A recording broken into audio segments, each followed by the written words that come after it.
Hello guys, welcome to legal notebook. आज हम करने वाले हैं preliminary and pre incorporation contract. इनकी वैलिडिटी क्या होती है और अडॉप्शन कैसे की जाती है इन कॉन्ट्रैक्ट्स की। सबसे पहले हम बात करते हैं preliminary contracts are contracts enter into by the promoter on the behalf of a company before its incorporation with a third party. Company की इनकॉर्पोरेशन होने से पहले प्रोमोटर थर्ड पार्टी के साथ एक कॉन्ट्रैक्ट बनाता है, उसे कहते हैं प्रीलिमिनरी कॉन्ट्रैक्ट्स।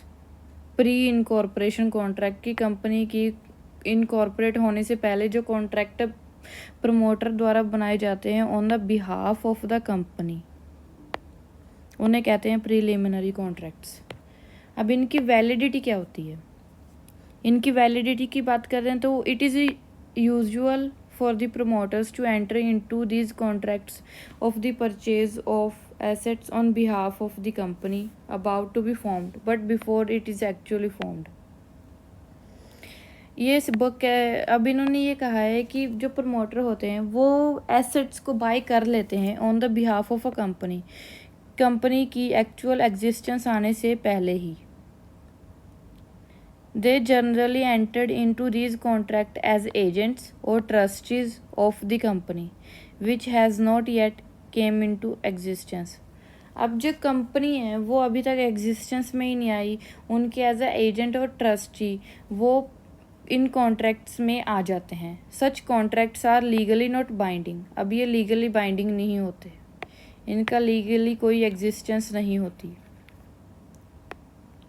कोई लाइबिलिटी नहीं होती even after it comes into existence. अब जब कंपनी एग्जिस्टेंस में आ भी गई ना, तब भी इन कॉन्ट्रैक्ट्स की कोई लीगल बाइंडिंग नहीं होगी।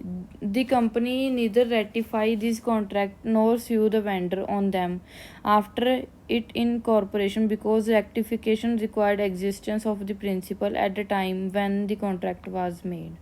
अब जब कंपनी ही एग्जिस्टेंस में नहीं आई तो उसका प्रिंसिपल कैसे आ गया कंपनी की एग्जिस्टेंस का? तो कंपनी ना इसे रेक्टिफाई कर सकती है, ना ही अगर कोई कल को घाटा पड़ गया, कुछ भी हो गया तो वो सू कर सकती है। इसकी वैलिडिटी इतनी होती है, कोई लीगली बाइंडिंग नहीं होता, कोई कॉन्ट्रैक्ट नहीं कर सकता, कोई कुछ नहीं कर सकते, स्यू नहीं कर सकते। जो इसकी वैलिडिटी में ये होता है कि बस ऐसे एजेंट द्वारा या ट्रस्टी द्वारा, जो प्रमोटर होता है उसके द्वारा एसेट्स ले लिए जाते हैं किसी थर्ड पार्टी से on behalf of the company before its actual formed. अब प्रीलिमिनरी कॉन्ट्रैक्ट्स को अडॉप्ट कैसे किया जा सकता है? प्रीलिमिनरी कॉन्ट्रैक्ट्स को दो तरह से अडॉप्ट किया जा सकता है। या तो पहला ऐसे होता है, जो कंपनी होती है वो कॉन्ट्रैक्ट को एक्सेप्ट कर ले और थर्ड पार्टी के साथ एक नए सिरे से नए कॉन्ट्रैक्ट बनाए। Adopt this contract by entering into new contract with a third party on the same term as where imported the original contract। अब जो कंपनी होती है वो एक नए कॉन्ट्रैक्ट को एक लीगली बाइंडिंग होने वाला एक वैलिड कॉन्ट्रैक्ट में एंटर हो जाए सेम टर्म्स के साथ थर्ड पार्टी के साथ।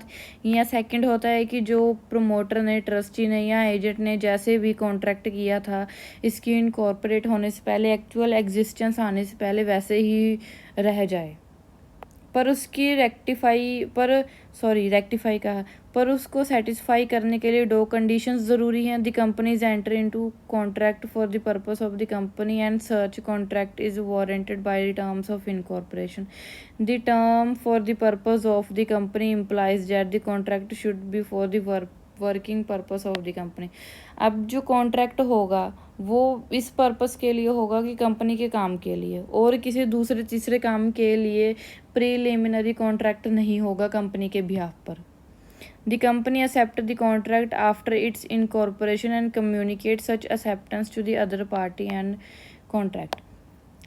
अब जो किसी ट्रस्टी द्वारा, वेंडर द्वारा थर्ड पार्टी के साथ जो भी इनकॉर्पोरेट होने से पहले जो प्रीलिमिनरी कॉन्ट्रैक्ट किया जाए, अब जब कंपनी एक्चुअल में एग्जिस्टेंस में आ गई तो वो इसको एक्सेप्ट भी कर सकती है पार्टी के साथ कम्युनिकेट करके, उसकी एक्सेप्टेंस करके।